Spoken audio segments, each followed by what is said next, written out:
Dober dan. Sem. A se drugače tudi tako v privat življenju ukvarjate s športom? Seveda.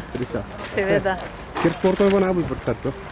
Pa najbolj mi je smučanje pri srcu. Potem je pa nekaj tistih, ki so alternativni.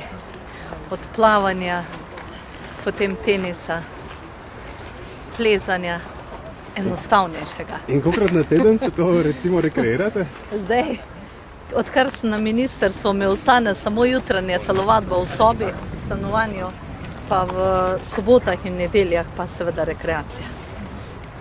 Torej, časovno je tako narejeno. In kako je danes na Rožnik?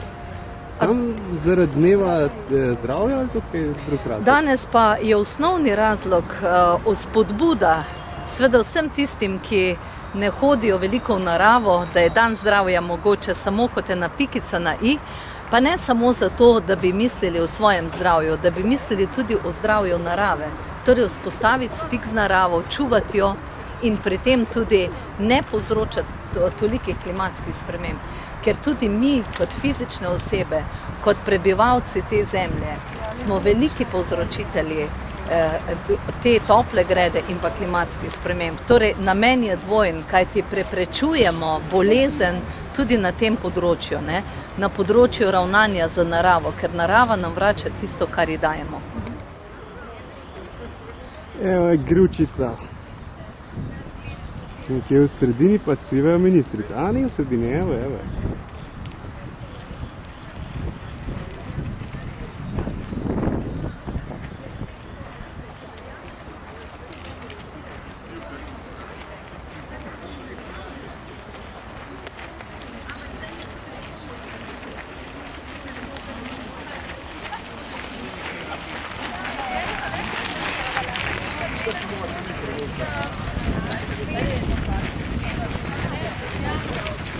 A ste že kaj zadihan? Ja, zadihana pa sem kar hitra, dober dan.